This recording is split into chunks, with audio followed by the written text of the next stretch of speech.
চার ধরনের পুরুষেরা কখনো জান্নাত পাবে না, তাদের জন্য জাহান্নাম ওয়াজিব হয়ে থাকবে। এক নম্বরে, যেই সমস্ত পুরুষেরা স্ত্রীদের হক আদায় করে না, স্ত্রীর উপরে জুলুম করে। ওই স্ত্রী যদি তাকে ক্ষমা না করে, আল্লাহ পাক বলেন আমি আল্লাহ তাকে ক্ষমা করি না, কিয়ামতের মাঠে আমি আল্লাহ পাক তাকে জান্নাত দিব না, তাকে ঠেকিয়ে রাখবো। ওই স্ত্রী ক্ষমা করবে না যতক্ষণ তাকে জান্নাতে ঢুকানো হবে না ততক্ষণ। বুকে হাত দিয়ে বলেন তো দেখি, কয়জন স্বামী বলতে পারবেন যে আমার স্ত্রী আমাকে ক্ষমা করবে, আমি তার উপরে জুলুম করি নাই, আমি জালিম নয়, আমি তার উপরে তার হকগুলো সঠিকভাবে আমি আদায় করি। আজকে 22টা বছর, 18টা বছর, 20টা বছর একটা মেয়ে বাবার সংসারে থাকে, যে বাবা এতটা প্রিয় তার ছিল। প্রত্যেকটা বাবার কাছে এক একটা মেয়ে মানে হলো রাজকন্যা। মেয়ে হোক কালো, কিন্তু একটা বাবার কাছে মেয়ে হলো রাজকন্যা। কথা বলেন ঠিক কিনা? এই রাজকন্যার মতো মেয়েকে লালিত পালিত করে 18টা বছর লালন পালন করে একটা পরে ছেলের হাতে তুলে দিয়েছে। মেয়েটাও মা বাবাকে পর করে অন্য একটা ছেলেকে আপন করে জীবনের একমাত্র সম্বল মনে করে তার বাসায় চলে এসেছে।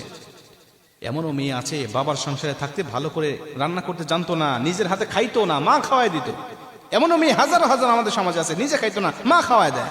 ওই মেয়ে এখন স্বামীর সংসারে গিয়ে নিজে রান্না করে, নিজে খায়, শ্বশুর শাশুড়িকে খাওয়ায়, স্বামীকে খাওয়ায়, সন্তানদেরকে খাওয়ায়। এতটা কষ্ট করে রান্না করে যদি ওই রান্নার মধ্যে যদি একটু তরকারি যদি স্বাদ কম বেশ হয়, একটু ঝোল বেশি হয়েছে, লবণ কম হয়েছে, ওই গরম তরকারি মুখের উপরে ছুঁড়ে মারতেও আমরা অনেক পুরুষ দ্বিধাবোধ করি না। কথা বলেন ঠিক কিনা? ওকে আমি মানুষ মনে করতে পারি না, ওকে আমি মানুষ বলতেই পারি না। কয়েকদিন আগে পত্রিকায় দেখলাম তরকারিতে ঝোল বেশি হয়েছে, স্বামী গরম ঝোল তার মুখের মধ্যে দিয়ে মুখের চামড়াগুলো ফসকা বেড়ে সঙ্গে সঙ্গে উঠে গিয়েছে।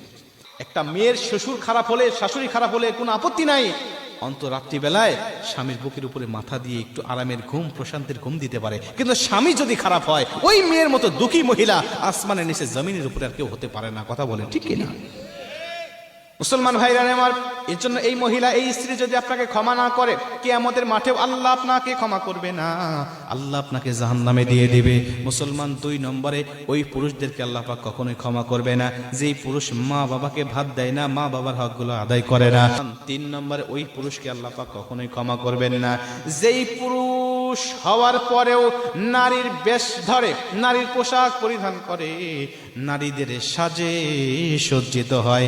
এমন পুরুষ আমাদের সমাজে আছে না নাই? কানে দুল পরবে মহিলারা না পুরুষেরা? কি কানে দুল কারা পরবে? অনেক পুরুষের কানেও দুল দেখা যায়। কথা বলেন ঠিক কিনা? হাতে চুড়ি পরবে মহিলারা, কিন্তু অনেক পুরুষের হাতে চুড়ি দেখা যায় কি যায় না? যায়। আপনাদের বগুড়ায় আছে?